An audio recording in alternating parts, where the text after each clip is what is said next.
कर्मकांडांवर खर्च करतात. उदबत्त्या लावतील, दिवे लावतील, नारळ फोडतील, अमुक करतील, दमुक करतील, काय जे असतील ती कर्मकांड या विषयावर या देशातलं एक घर, गरीबाचं घर 35,000 रुपये खर्च करतं.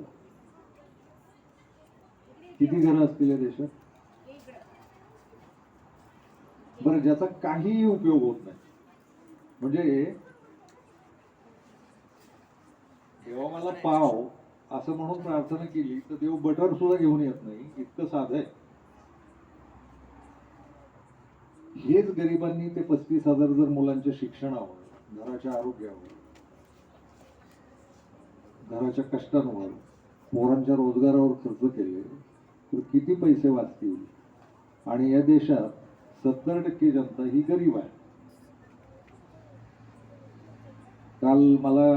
कालच ना, परवा लोकसंख्या वाढीत आपण जगात पहिले झालो, ही बातमी कळली का नाही आनंदाची? हे पोरांना, हे तिला, तू काय बडबडायला आली आपापसात? थोडं माझं ऐक ना, मी काही सारखा बोलत बसणार नाही, मी जाईन थोड्या वेळा. तुमच्या गावात आलोय ना, ऐकलं पाहिजे का नाही माझं? तुमच्या आपापसात गप्पा मारायला 364 दिवस आहेत ना.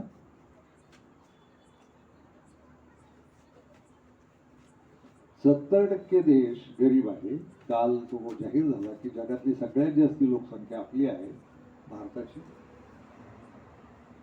आता 70% गरीब जर दरवर्षी 35,000 रुपये खर्च करतात, तर देव तुमच्या घराचा लाचार आहे का?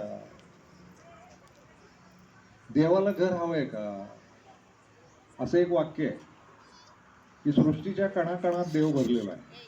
बरोबर आहे ना? हे वाक्य ऐकलंय ना? मग जर कणाकणात तो भरलेला असेल तर त्याला स्वतंत्र घर लागतं कशाला?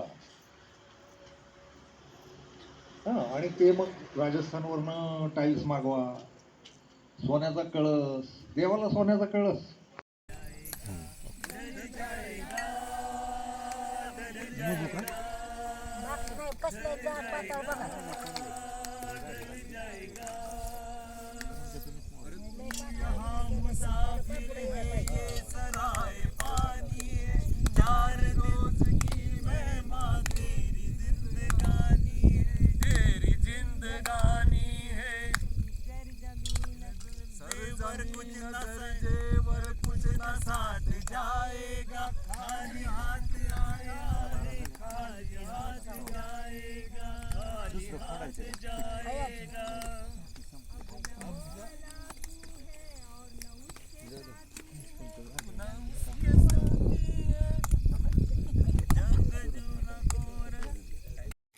नाही मग ते 5-8 होतं. हा, त्याच्यामुळे दुर्घट होतं ना.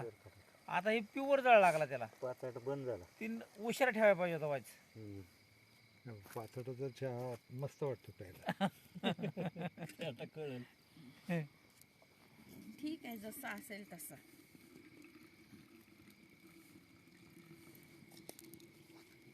याच्यात माती भीती सगळं पडले.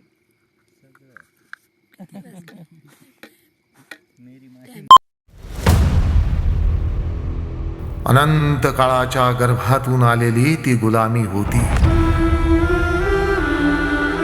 धर्माच्या मुजुरीतून एकाने लादलेली, धर्माच्याच भीतीतून दुसऱ्याने स्वीकारलेली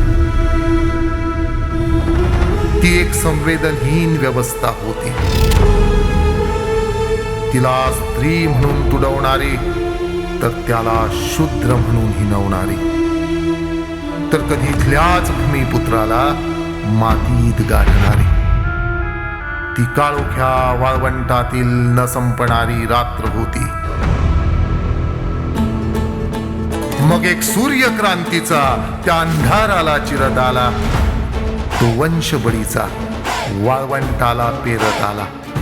नव्या युगाचे वेध घेऊन मानवतेचा बोधका आला. असत्यावर मात करून एक सत्य शोधका आला. सत्य शोधका, हे सत्य शोधका, हे सत्य शोधका.